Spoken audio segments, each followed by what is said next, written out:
বন্ধু, আমার মতো যদি আপনারও ফেসবুক থেকে ইন্টারনেট অন করার সাথে সাথেই এতগুলি মেসেজ এসে থাকে, আপনার মোবাইলটি যদি এসএমএস আসার সাথে সাথে হ্যাং করে যায়, তবে আপনি চাইলে আমার মতো করে এই সেটিংসটি অন করতে পারেন। আপনি এই সেটিংসটি অন করলে আপনি যখনই শুধুমাত্র ফেসবুক ওপেন করবেন তখনই সেই এসএমএসগুলি বা নোটিফিকেশানগুলি আপনি দেখতে পাবেন। আপনাকে কেউ কমেন্ট করলে, আপনাকে কেউ লাইক করলে বা আপনাকে কেউ যদি এসএমএস করে, তবে আপনি যতক্ষণ পর্যন্ত আপনি ফেসবুকে ঢুকবেন না ততক্ষণ পর্যন্ত কিন্তু আপনি বুঝতেই পারবেন না আপনাকে কেউ এসএমএস করেছে বা আপনার পোস্টে কেউ লাইক করেছে বা কমেন্ট করেছে। সো এই নোটিফিকেশানগুলি আপনি যদি চান বন্ধ করতে, খুবই ইজিলি করতে পারবেন। সেজন্য আজকের এই পুরো ভিডিওটা আপনার দেখতে হবে একটু স্কিপ না করে। সো চলুন শুরু করা যাক ভিডিওটি।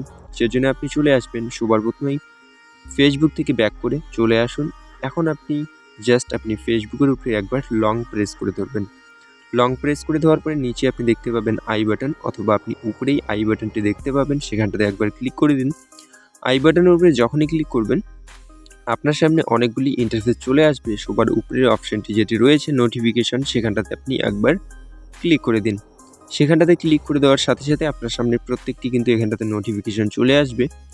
লাইকস, তারপরে কমেন্টস, প্রত্যেকটা নোটিফিকেশান আপনি এখানটাতে পেয়ে যাবেন। আপনি চাইলে এগুলোকে পড়ে অফ করে নিতে পারেন, যে কোনো একটি নোটিফিকেশান, অথবা আপনি চাইলে কিন্তু সমস্ত নোটিফিকেশনই অফ করে নিতে পারেন। উপরের যে অপশানটি রয়েছে সেটি যখনই আপনি অফ করে দেবেন, অফ করার সাথে সাথেই কিন্তু আপনার ফেসবুকের কোনো নোটিফিকেশান আর আপনার ফোনে ঢুকবে না। হোম স্ক্রিনে হোক, সেটা ইন্টারনেট অন করার সাথে সাথেই হোক, কোনো মতেই কিন্তু ফেসবুকের নোটিফিকেশান আপনি দেখতেই পাবেন না হোম স্ক্রিনে। সো এভাবে আপনি খুবই ইজিলি আপনার প্রত্যেকটি এসএমএস কিন্তু এভাবে অফ করে নিতে পারেন। আর দেখতেই পাচ্ছেন এগুলো নোটিফিকেশান আমি যখনই ক্লিয়ার করে দেবো, তারপরে কিন্তু আর কোনো ধরনের নোটিফিকেশান ফেসবুক থেকে আমার ফোনে আসবে না। সো আশা করব ভিডিওটি দেখে হেল্প হয়েছে। ভিডিওটি দেখে হেল্প হয়ে থাকলে লাইক, কমেন্ট, শেয়ার করবেন। ভিডিওটি দেখার জন্য অসংখ্য ধন্যবাদ।